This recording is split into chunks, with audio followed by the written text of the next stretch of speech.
That way I can let these situations just go.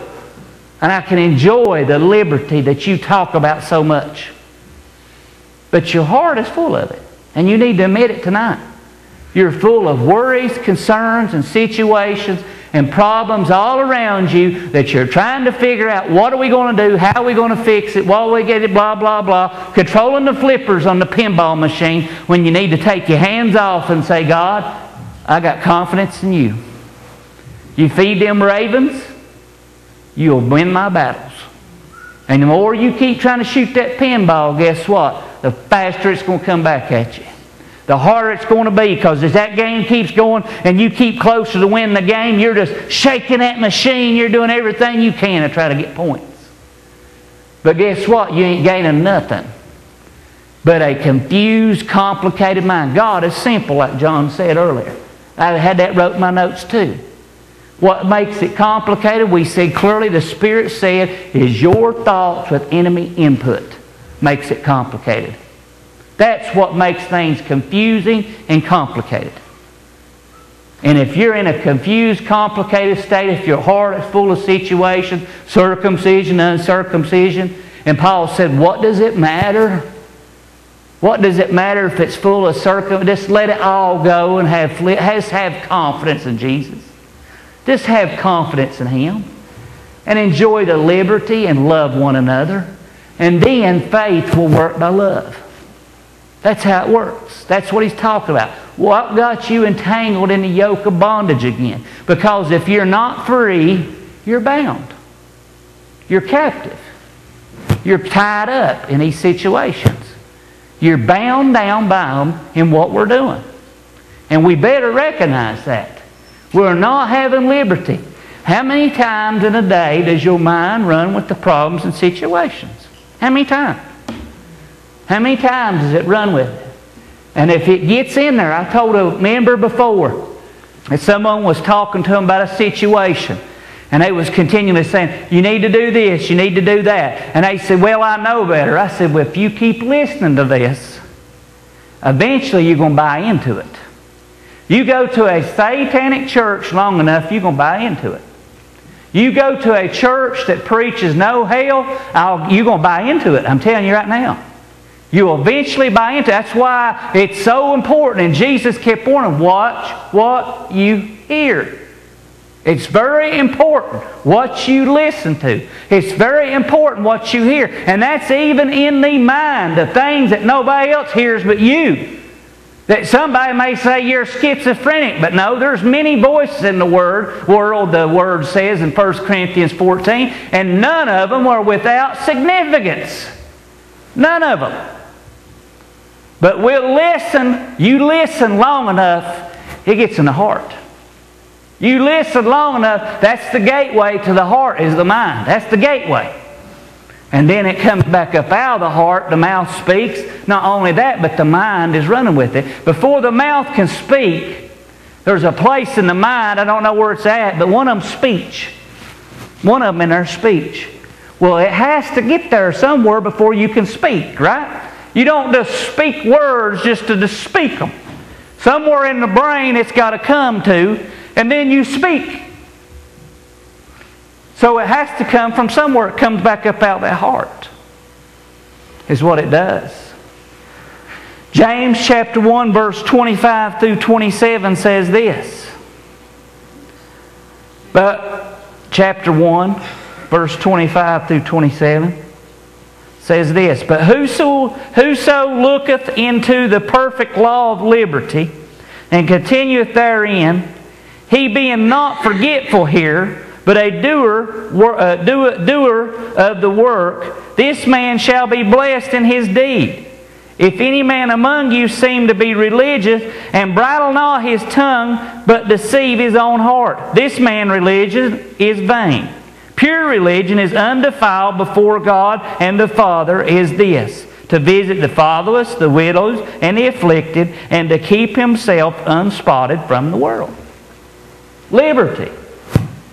But how many of us have got the abilities that we don't spend that time to do things and get out and go places because we're so full of circumcision, uncircumcision. Our mind is so full of things. And I was talking to a sister the other day about, when all these things is going on, it's hard to open up my Bible. It's hard for me to pray. It's hard for me to grab hold of these things. It's hard for me to get into God. Well, it's the same way in the church. It's the same way in life. It's hard to have liberty when your mind is running wild with the situations around you. And you won't be a doer. You'll be a hearer only. And how many of us are hearers only and not doers? How many of us? Because we don't have confidence in God.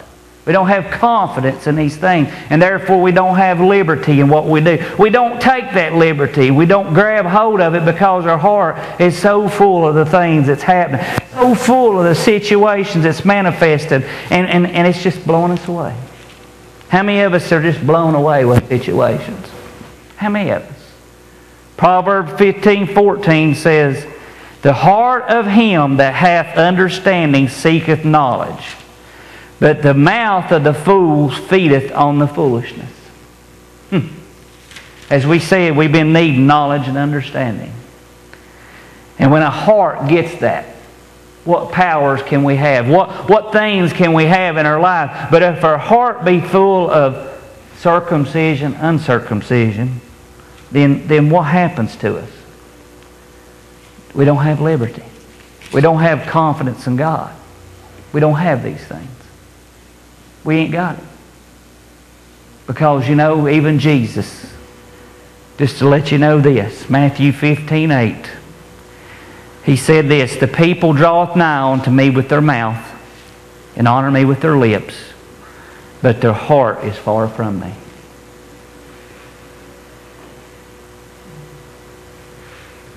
How are we today?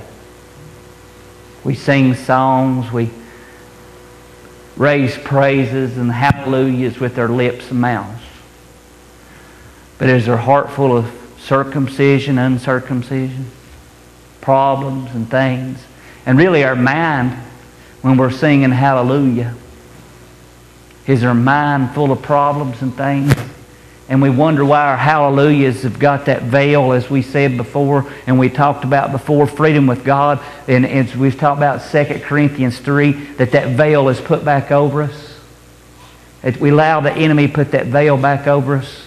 That's where you find that there's liberty, when Jesus is around.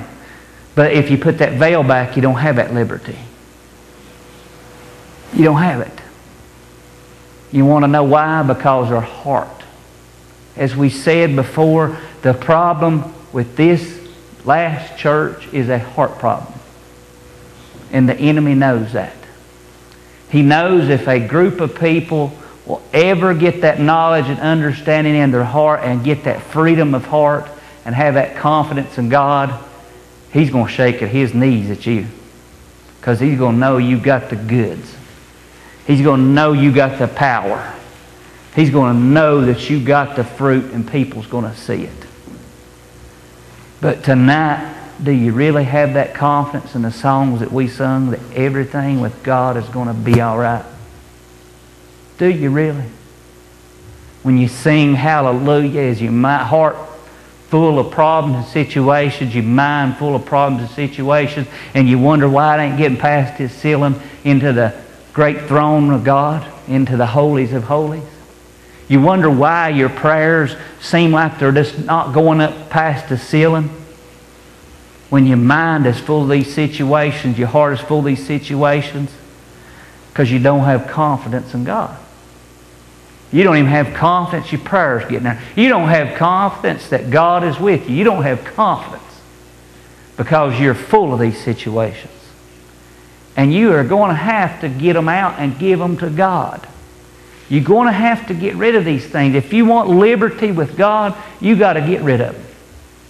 You have got to let them go. You've got to let God have them. You've got to quit trying to fight them. You've got to quit trying to figure ways out of them. You've got to start walking with confidence in that step, And I ain't going to name the group of people, but they walk with that confidence And that Brian sees them every day. I ain't going to say what. But he sees, they got confidence, don't they? They walk in that step. I'm the man. I'm the man. That's right. That's the kind of confidence we should have, because we should be saying, the man is in me.